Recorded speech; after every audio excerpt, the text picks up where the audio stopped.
문화의 힘, 대한민국이 세계를 1947년 해방은 되었지만 나라는 갈기갈기 찢겨 있었습니다. 그 한가운데에서 한 남자가 이런 글을 남겼습니다. 나는 우리나라가 세계에서 가장 아름다운 나라가 되기를 원한다. 가장 부강한 나라가 되기를 원하는 것은 아니다. 오직 한없이 가지고 싶은 것은 높은 문화의 힘이다. 김구 선생의 나의 소원. 군사력도 경제력도 아닙니다. 이 사람은 문화를 말했습니다. 76년이 지난 지금 국민소득 67달러였던 세계 최빈국이 전 세계 87개국의 자국어 학당을 운영하는 나라가 됐습니다. 화장품 수출 세계 2위, 프랑스 다음이 한국입니다. 한류 수출 총액 20조 9천억 원. 어떻게 이런 일이 가능했을까요? 오늘 그 이야기를 처음부터 끝까지 해드리겠습니다. 여러분, 질문 하나 할게요. 한국의 3대 수출품이 뭘까요? 반도체, 자동차, 그 다음 화장품입니다. 2025년 상반기 기준 한국 화장품 수출 55억 달러. 미국을 제치고 프랑스 다음 세계 2위입니다. 수출 대상국 205개국, UN 회원국이 193개인데 그보다 많습니다. 근데 더 놀라운 게 있어요.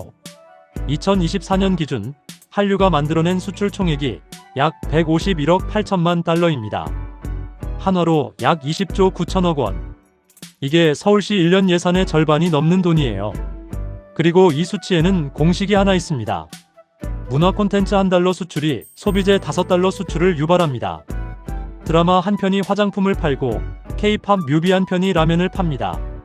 한류 관심도가 1% 오르면 K-푸드 수출이 0.5% 증가합니다. 드라마 시청률이 오르면 관련 식품 검색량이 10배 뛰고 그중 30%가 실제 구매로 이어집니다. 이건 단순한 유행이 아닙니다. 세계 역사상 군대도 식민지도 없이 자국 언어를 87개국에 퍼뜨린 나라는 없습니다.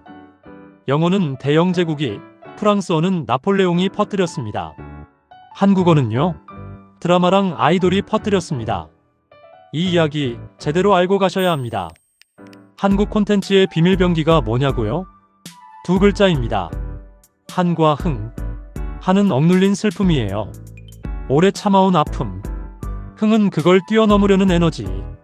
이 두 개가 부딪힐 때 한국 콘텐츠 특유의 뭐라고 할까, 가슴이 먹먹하면서도 주먹을 불끈 쥐게 되는 그 감정이 나옵니다. 기생충의 계단 장면 기억하시죠? 비 내리는 밤, 반지하로 내려가는 계단. 저건 한국 영화인데 전 세계 사람들이 울었어요. 왜? 계층 격차. 이건 한국만의 문제가 아니거든요. 한국적이되 보편적인 것. 이 균형이 K컬처의 핵심입니다. 오징어 게임도 마찬가지예요. 무궁화꽃이 피었습니다. 한국 어린이 놀이잖아요.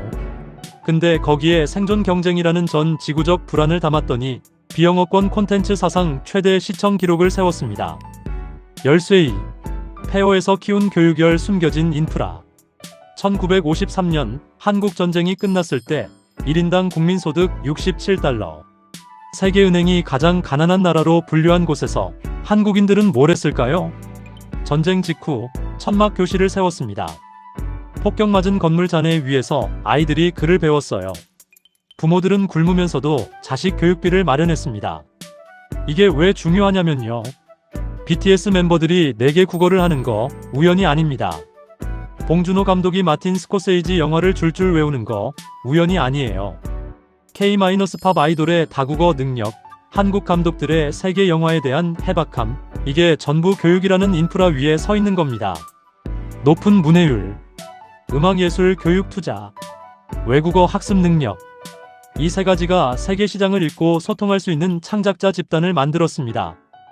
2012년 강남스타일이 유튜브 조회수 10억을 최초로 돌파했을 때 세계는 깜짝 놀랐어요. 한국이 어디 있는 나라인데? 근데 이건 우연이 아니었습니다. 한국은 세계 최고 수준의 인터넷 보급률, 세계 최고 수준의 스마트폰 사용률을 가진 나라예요. 이게 뭘 의미하냐면 한국은 디지털 콘텐츠의 실험실이었다는 겁니다. 웹툰이라는 형식 한국이 만들었어요. 브이라이브, 위버스 같은 팬과 아티스트 소통의 플랫폼도 한국이 만든 것입니다. 네이버, 카카오의 글로벌 콘텐츠 유통 시스템까지. 중요한 건 이겁니다. 한국은 문화를 만드는 나라이면서 동시에 그걸 세계에 유통하는 플랫폼을 가진 몇 안 되는 나라예요. 콘텐츠와 플랫폼의 결합. 이게 K-컬처 확산 속도의 핵심 비밀입니다. 인구 5,100만, 국토 면적 세계 107위. 솔직히 말해서 한국은 작은 나라입니다. 근데요, 바로 이 자금이 무기가 됐어요. 내수 시장이 작으니까 처음부터 글로벌을 겨냥해야 했거든요. 그래서 보편적 감성을 추구했고 세계적 품질 기준을 목표로 삼았습니다. SM, YG, JYP 같은 기획사들이 10대 연습생한테 일본어, 중국어, 영어를 가르친 이유가 뭘까요?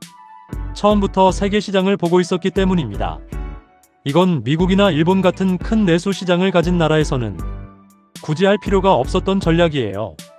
작으니까 절실했고, 절실했으니까 전략적이었고, 전략적이었으니까 세계를 가져왔습니다.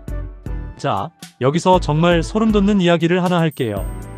역사를 보면 언어의 전파는 항상 제국의 확장과 함께했습니다. 영어, 대영 제국의 식민 지배, 스페인어, 콘키스타도르의 정복, 프랑스어, 나폴레옹의 군대. 그런데 한국어는요?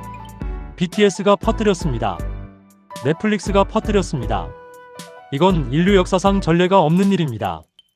2007년 몽골 울란바토르의 13개 교실, 수강생 730명으로 시작한 세종학당. 2026년 현재 87개국 252개소, 연간 수강생 23만 명, 2030년까지 360개소로 확대 예정입니다. 근데 세종학당만이 아니에요. 듀오링고에서 한국어는 가장 빠르게 성장하는 언어 중 하나고, 미국 AP 시험에 한국어 과목이 있고, 전 세계 수백 개 대학에 한국학 전공이 개설되어 있습니다. 왜 이 사람들이 한국어를 배울까요? K-팝 가사를 따라 부르고 싶어서, K- 드라마를 자막 없이 보고 싶어서, 한국 여행에서 간판을 읽고 싶어서, 그리고 배우기 시작하면 한글의 과학적 아름다움에 빠져듭니다. 문화가 호기심을 만들고, 호기심이 언어를 배우게 하고, 언어가 더 깊은 문화 이해로 이어지는 선순환. 이건 김구 선생이 꿈꾸었던 바로 그것, 문화의 힘입니다. 여기까지 들으시면 한국 대단하다, 끝. 이렇게 되기 쉬운데요. 저는 여기서 솔직한 이야기를 해야 한다고 생각합니다. 첫 번째, 창작자의 행복. K-컬처의 성공 뒤에는 과로하는 사람들이 있습니다. K-팝 아이돌의 혹독한 연습 과정, 드라마 제작 현장의 살인적인 촬영 스케줄, 웹툰 작가들의 건강 문제. 김구 선생이 말한 문화의 힘은 우리 자신을 행복하게 하는 것이 먼저였습니다. 문화를 만드는 사람들이 행복하지 않으면 그 문화는 오래 갈 수 없어요. 두 번째, 양보다 깊이. 오징어 게임 이후 넷플릭스에 한국 드라마가 쏟아졌죠. 솔직히 다 좋았나요? 매년 수십 개의 아이돌 그룹이 데뷔합니다. 각자의 음악적 정체성이 있었나요? 양적 성장이 질적 성장을 수반하지 않으면 한류 피로감이라는 역풍을 맞을 수 있습니다. 소비되는 문화를 넘어 존경받는 문화로, 유행하는 문화를 넘어 지속되는 문화로. 이게 K-컬처의 다음 과제입니다. 세 번째, 시장 다변화. K-뷰티의 최대 시장이었던 중국에서 자국 브랜드 선호 현상이 강해지고 있어요. 다행히 미국, 일본, 아세안, 중동으로 빠르게 전환 중이지만 한 시장에 기대는 구조는 언제든 위험합니다. 205개국 수출이라는 숫자가 아니라 각 시장에 대한 깊은 이해와 장기 전략이 진짜 답입니다.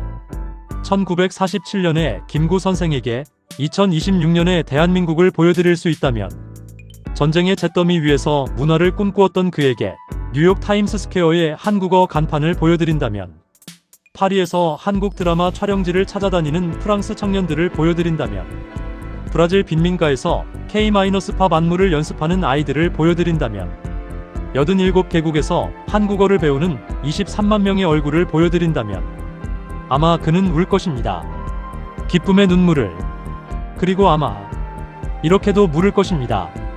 이 질문을 계속 품고 가는 것, 그게 K-컬처의 진짜 힘이 아닐까 합니다. 이 이야기가 의미 있으셨다면 좋아요 한번 눌러주세요. 감사합니다.